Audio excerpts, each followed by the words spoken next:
맵리스터 소자 쪽에 대해서 그동안 주로 발표를 했었어서 약간 맵리스터 소자에 대해서 좀 더 구체적으로 좀 더 맵리스터 소자에 집중을 해서 이제 정리를 하도록 하겠습니다.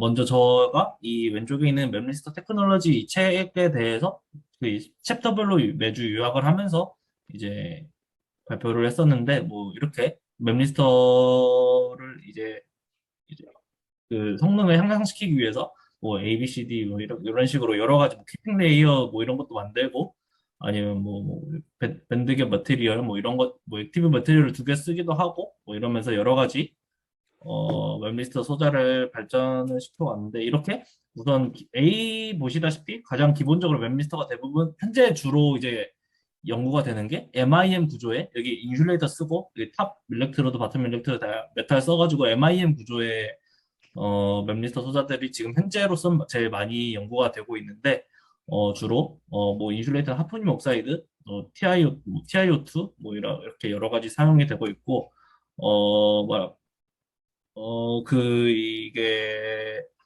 맵리스터가 이제 알렘 이제 동작을 하기 위해서 가장 기본적으로 다 아시다시피 뭐 HRS 하이 리시스티브 스테이트에서 뭐 로우 리시스티브 스테이트로 뭐 그 계속 이제 스파이크 뭐 펄스가 가해짐에 따라서 셋 과정을 통해서 이렇게 갔다가 또 만약에 펄스가 가해지지 않으면 혹은 뭐 반대 전압이 가해지면 다시 리셋 과정이 거쳐짐에 따라서 다시 LRS에서 HRS로 가고 이러한 기본적으로 이러한 기능이 있는 소자를 맵리스터 소자라고 합니다. 그거는 이제 잠깐만. 성수야, 그 너 학번 나오는데 이거 동영상 올라가도 괜찮아? 뭐 상관없지 않나?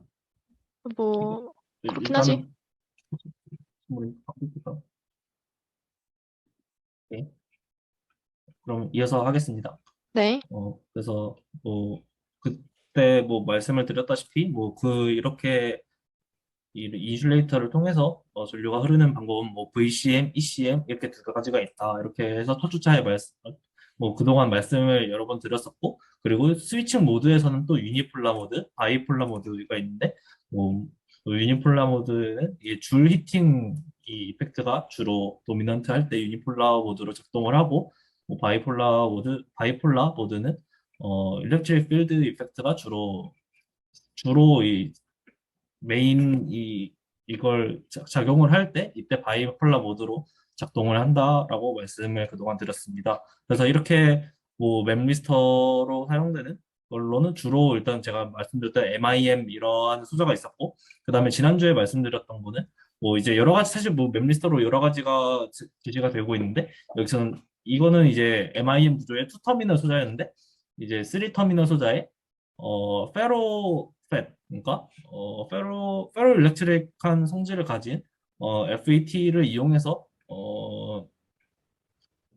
이러한 맵리스터를 구현을 한 것도 있고 뭐 이렇게 뭐 이걸로 뭐 알렘을 구현을 해보려는 시도를 한 그런 논문들도 있고 뭐 다양한 뭐 2D 펫으로도 뭐 그런 시도를 해봤고 뭐 여러 가지 다양한 현재 시도들이 이루어지고 있고 그렇게 해서 계속해서 맵리스터를 어떤 걸 써야 될지 그리고 우리가 앞으로 나아가야 어떤 방향으로 나아가야 할지에 대한 이러한 것이 많이 제시가 되고 있는데 저는 이 지금까지 발표했던 이것들을 종합해서 앞으로 어떻게 맵리스터 소자를 만들어야지 우리가 유로픽 여기에 사용되는 소자가 만들어질 수 있는지 이걸 말씀을 드릴 건데 먼저 입력 신호에 대해서 먼저 생각을 해봐야 됩니다. 이게 이 피겨가 위에 말씀드린 이 논문에서 있었던 피겨인데 그때 성수진님께서 그때 이렇게 말씀을 해주셨다시피 이 음, 논문에서는 세 가지 일단 펄스를 가해봤을 때 C가 가장 적절하게 작용을 했다. 그 이유가 점점 커지게 이 펄스를 점점 커지게 점점 더 강하게 이렇게 가해줘서 더 이렇게 세츄레이션이 일어나지 않고 더 강하게 이렇게 폴라리제이션이 일어나고 뭐 반대로도 이렇게 가고 이렇게 해서 이 논문에서는 이 C 형태, 인크리징 볼티지 형태의 펄스를 이용을 했는데 그때 성수진님께서 사실 이거보다는 우리가 지향해야 하는 거는 아이덴티컬 펄스 이거를 사용을 해야 된다라고 말씀을 하셨고 실제로 이게 맞는 게 아까 송수진님께서 발표를 하셨던 것처럼 어, 이제 여러 저희가 이제 학습을 시킬 때 볼티지에 사실 차이를 두지 않고 저희는 이제 스파이크 이제 여러 번 때리면은 그게 강조되는 여러 번 때리면 그게 강조되는 걸 그거를 이제 저희가 목표로 삼고 있기 때문에 A 형태의 펄스를 좀 더 지향을 해서 이 형태에서 작동을 할 수 있는 맵리스터 소자를 만들어야 된다 이거를 제일 첫 번째로 저희가 만들어야 될 맵리스터 소자의 방향성으로 첫 번째로 이걸 저는 생각을 했습니다.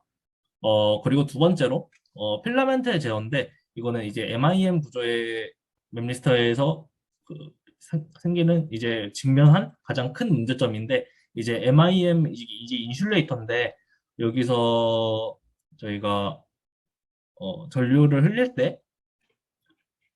흘리다 보면은 저희가 LRS로 위에서 말씀드렸다시피 HRS에서 LRS로 가면은 여기 사이에 필라멘트가 형성이 되기 때문에 훨씬 더 적은 저항을 가지고 이렇게 전류가 흐를 수가 있게 됩니다. 근데 현재로서는 이 필라멘트들이 형성되는 게 굉장히 랜덤하고 이 길이 그리고 예를 들면은 지금 이렇게 아이디얼하게 필라멘트가 형성이 될 수도 있지만 약간 꾸불꾸불하게 뭐 필라멘트가 형성이 될 수도 있고 뭐 아니면은 중간에 임퓨리티 뭐 여기 사이에 뭐 임퓨리티가 조금이라도 있으면은 그렇게 처음에 필라멘트가 형성이 되다가 중간에 막혀버려서 제대로 전류가 안 흐를 수도 있고 이런 필라멘트를 저희가 제어를 해야 되는데 현재로서는 필라멘트에 대해서 깊게 연구가 된 게 전혀 없습니다. 그 필라멘트가 형성되는 메커니즘이라나 아니면 정확히 이걸 저희가 컨트롤 할 수 있는 방법이 전혀 제시가 되지 않고 있기 때문에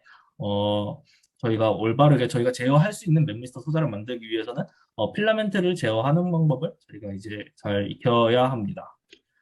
그리고 세 번째, LTP, 리텐션 타임, LTP의 구현인데, 아까 성수진님께서 발표하셨던 것 중에서, 뭐, 저희가 필요 없는 거는 쇼텀, 뭐였지? 메모리. 어쨌든, 숏텀 메모리.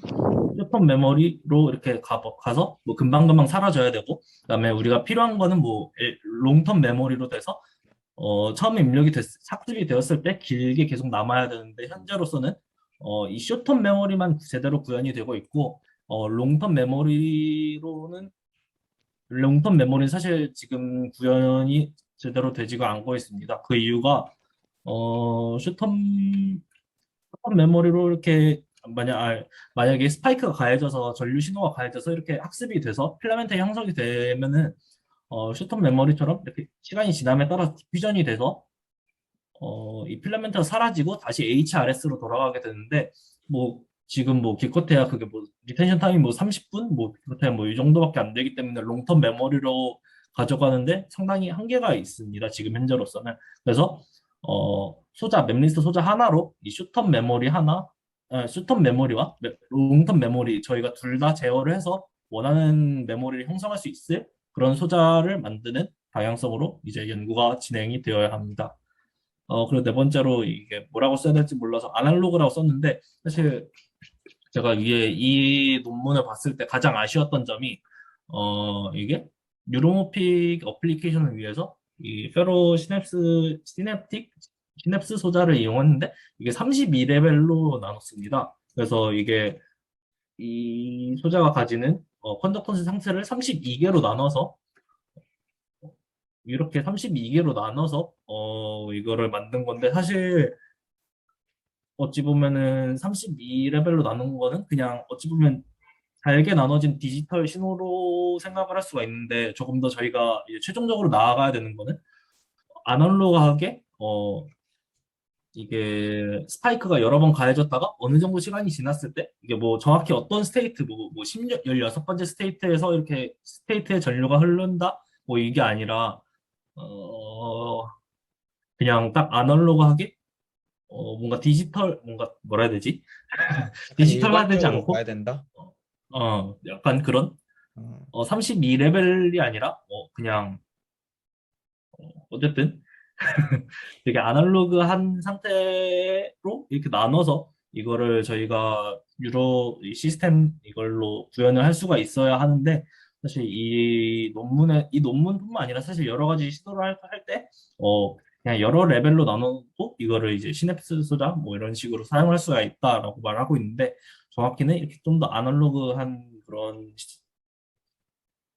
소자를 아날로그한 그 스테이트를 만들 수 있는 소자를 만들어야 된다라고 저는 이 논문을 보고 느꼈습니다. 그래서 이러한 네 가지 방향을 가지고 다른 것도 물론 많죠. 또 이 양산을 위해서 뭐 하프니 뭐 여기 사실 MIM 구조에서는 여기 중간에 임퓨리티 하나라도 없는 게 중요하니까 뭐 이런 근데 사실 이거는 양산에 있어서의 문제점이니까 현재 개발 연구 방향으로는 이런 네 가지가 가장 중요하지 않나라고 해서 저는 이렇게 방향성을 저의 개인적인 방향성을 제시를 하고 발표를 이렇게 마치도록 하겠습니다. 질문 있으신가요? 아, 나 질문 있는데 어. 딱 마지막에서 네, 잠깐 네, 뭐 찾아봤는데, 네. 그러니까 이게 일정해야 된다는 거잖아. 너 말은 그 32레벨이란 게 그러니까 1단계, 2단계, 3단계 이렇게 나눈다는 거 아니야? 그러니까 이 논문에서 한 게, 스테이트가 32개가 있는 거지. 어, 그러면 그거를 최대한 적게 해야 되는 게 중요하다는 건데.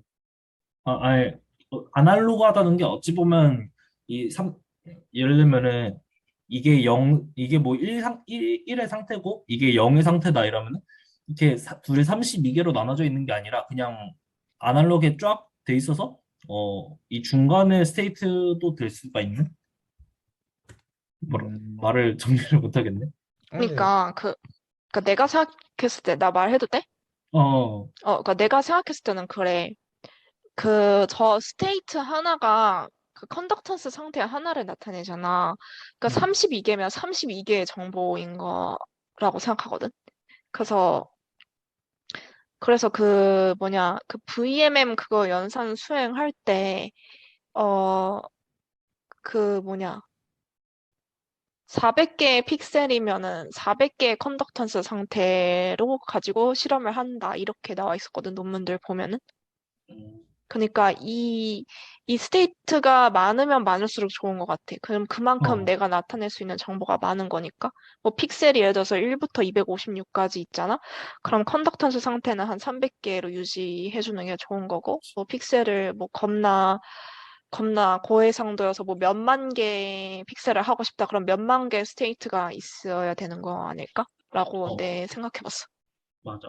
맞는 것 같은 게, 이게 처음에 그냥, 맨 처음에 그냥 순정 상태에서 0에서 시작했을 때, 이게 32개가 있다는 게 나는, 말 그대로, 그 아까 수진이 말한 것처럼 32개의 컨덕턴 상태가 처음에 0이었다가, 뭐, 한 번 스파이크 들어와서 1로 올라가고, 2로 올라가고, 이렇게 쭉쭉쭉 올라가는데, 이게 뭐 32개 뭐 이렇게 있다. 이거는 그냥 뭔가 32개 딱 뭔가 디지털? 딱 그런 느낌이었어가지고 좀 더 아날로그하게 갔으면 좋겠다는 느낌? 왜냐면 한 3으로 올라갔는데 시간이 지나면 2로 떨어지는 게 아니라 중간 2.5로 오고 상태를 읽을 수도 있어야 되는데 그런 게 전혀 없고 그냥 그치, 그치. 딱 그런 느낌이었어가지고 음, 그러니까 닌게는 뭐 컨덕턴스 상태가 이렇게 나누어진 게 아니잖아. 그러니까 어 그렇지. 음, 그런 느낌이지. 그럼 이제 발표를 마치도록 하겠습니다. 네, 수고하셨습니다. 짝짝짝. 그러면 바로 발표 이어서 해보겠습니다. 네,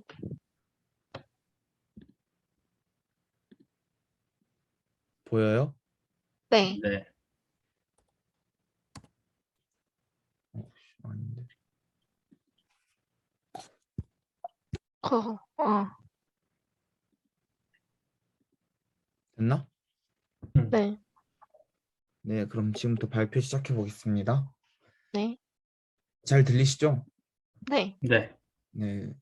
제가 발표 준비한 거는 저희가 그동안 10개? 10개 스터디, 10주차의 스터디를 하면서 뭐 어떤 거에 대해서 연구를 해봤냐에 대해서 얘기를 해볼 거고, 그리고 쟁점적으로 봐야 될 게 뉴로모픽 시스템이 어떤 방향으로 나아가야 하는가가 중요하기 때문에 마지막에 그걸 한번 정리하는 식으로 해서 발표를 한번 시작해 보도록 하겠습니다. 뭐야? 네. 우선은 그 뉴로모픽 등장 배경부터 말하면은 이거는 그 성수진 씨 거에서 본 거거든요. 아, 왠지 좀 익숙하더라고요. 이거 내 우리가 거로 하나? 네. 흔히 알고 있는 그 빅데이터 이동의 병목 현상, 그 데이터 네, 이동에 원활하지 못한 문제가 주로 네. 이루어지고 있는 거고, 그리고 왜 웃죠? 아유, 제가 웃긴 일이 있어가지고. 네, 계속해주세요. 그리고 앞 첫 문장에 나와 있듯이 인공지능 시스템에서 컴퓨터가 인식하기 어려운 이미지나 영상, 즉 이게 픽셀 데이터를 처리하는 데 있어서 좀 더 원활하게 처리할 수 있는 그 반도체 기술이 필요하다라는 게 등장 배경이고, 두 번째로는 딥러닝을 통해서 추론 과정과 의사 결정 과정이 더해지면서 방대한 정보 처리에 많은 시간이 걸림이라고 나와 있네요.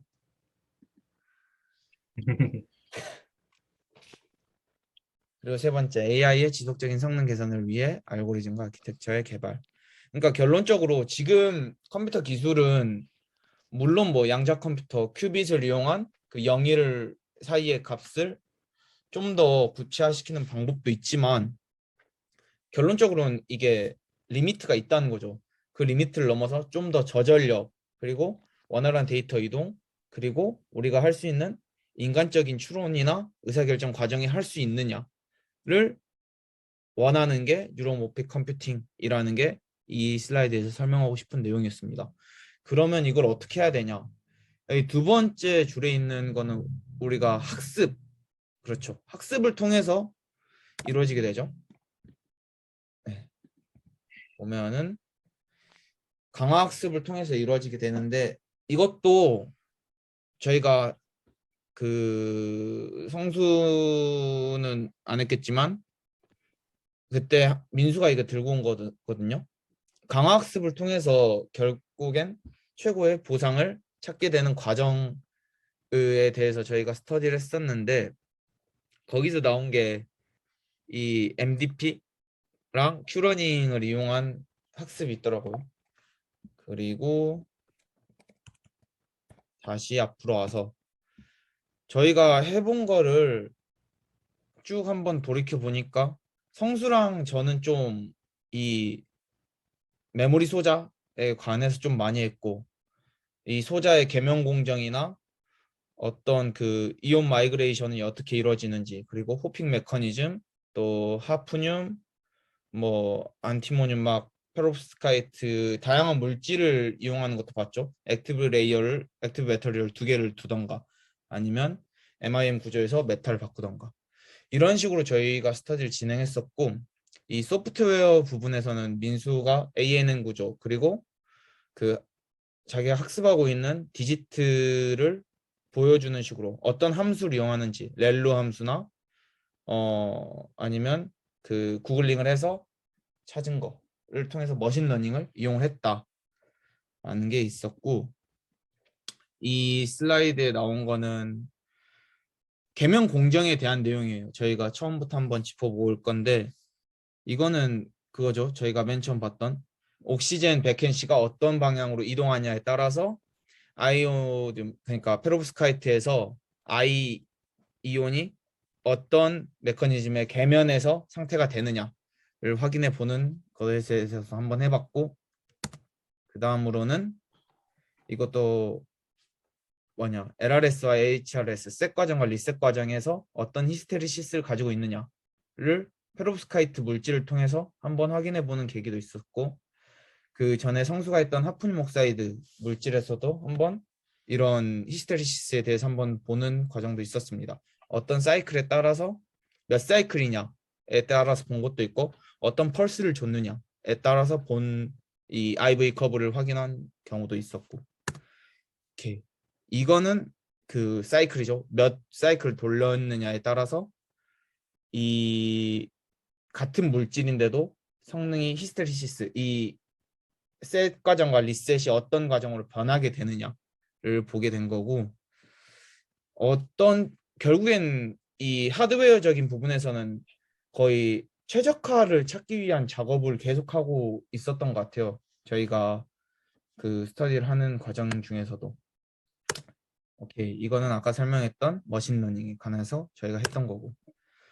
그리고 마지막에 저희가 이 논문에 대해서 했었는데, 이게 자율성장 교감형 AI, 결국에 사람처럼 인식하고 어떻게 피드백을 하고 어떻게 데이터 처리를 하는지에 대해서 확인하는 식을 할 수 있었습니다. 결국에 이게 말하는 게 뉴로모픽을 통한 궁극적인 AI의 실현이라고 볼 수가 있지 않을까요? 오케이. 그렇죠. 그리고 마지막으로 이게 정리한 건데, 이것도 그 성수진 씨 거에서 봤어요. 아, 네. 결국에는 이 말이 중요한 뭐야? 이 말이 중요한 거죠. 그 인간의 뇌만큼 빠르고 효율적으로 학습하게 하는 것. 이게 예상 수치긴 한데 CPU와 GPU에 비해 3000배 이상 빠른 속도로 딥러닝 연산을 수행한다. 결국 왜 빠른 속도로. 비웃으세요? 네? 3000배라고 하는데 왜 비웃으세요? 아니, 솔직히 그냥 던져본 말 같아서 여기 3000배가 맞잖아요. 제가요? 아, 아니. 제가, 그 다들 제가 공감하고 잠시만요. 계시지 않아요? 3000배라는 건 너무 부풀린 숫자다라는 거지. 그런가? 내 입장은. 아니, 우리 그렇긴, 뇌가 컴퓨터보다 빨라? 그러니까 우리가 그 흔히 하는 말이 인간은 뇌 5%밖에 못 쓴다고는 하지만, 그 5%를 쓴 게 이 정도인데 한 200, 그거 20배 100% 쓴다 해봐. 그렇게 한다고 해서 우리가 컴퓨터보다 더 잘할 수 있느냐에 대해서 좀 더 생각해 봐도 되지 않을까? 그런 생각이 들더라고요. 이 문장 그쵸. 딱 읽고. 근데 뭐, 물론 그 3000배는 이제 그동안의 데이터 중에 제일 성능 좋았던 거, 그것만 이렇게 그렇지. 뽑아서 이렇게 베스트셀을 뽑은 거지, 했겠죠? 결국. 맞아, 베스트를. 오케이. 그 두 번째는 그 인텔리전스 및 자동화를 혁신적으로 적용한다 라는 게 있었고, AI의 엣지 디바이스를 통한. 그리고 세 번째로 뉴런 플로우를 통한 동적 데이터 흐름 패러다임. 결국에는 이게 그 병목 현상을 처리하는데 빅데이터 처리를 더욱더 원활하게 하고자 한다라는 게 이 내용이고, 네 번째는 주변 상황을 감지해 스스로 학습한 방식의 처리 능력을 발전시킬 수 있다. 네, 요즘 이거 많이 쓰죠, 저희가. 네 번째로 주로 쓰는 게 뭘까요? 이 네 번째 문장에서 그 딱 떠올릴 수 있는 아이디어. 사물 인터넷? 그것도 있고 자율주행이죠, 결국엔. 아, 그래, 네. 자율주행이지. 우리가 도로 네. 데이터를 주면은 그거를 계속 반복 학습을 통해서 데이터 누적을 시킨다는 거. 이것도 어떻게 보면은 뉴로모픽 컴퓨팅을 이용해서 할 수가 있다라는 게 좀 전망성이 있다라고 생각할 수도 있죠. 그리고 마지막은 똑똑한 컴퓨터 시스템으로 변화할 수 있다는 것이 전문가들의 의견이라고 아, 했더라고요, 이게. 아, 네. 그러니까 이게 사람처럼 생각을 할 수 있다는 거잖아. 그래서 아까 그 전 발표에 있었던 바이오 인스파이레이션 같은 것도 이용할 수 있고, 우리의 중추신경계를 대체할 수도 있고, 그렇지. 시냅스 모사니까 시냅스를 대신하는 물질로도 사용할 수 있다라는 게 제 발표의 마지막이었습니다. 질문사항 없으시죠? 네. 네, 수고하셨습니다. 네. 어, 네. 끝났네요. 네, 좋네요. 네. 슬프네요. 어, 근데 슬프다고 하신데 되게 행복하게, 너무 행복해 보이세요. 이거 이제 오프 더 레코드 꺼도 되지? 기록? 어, 아, 네네. 아니, 네, 끄세요.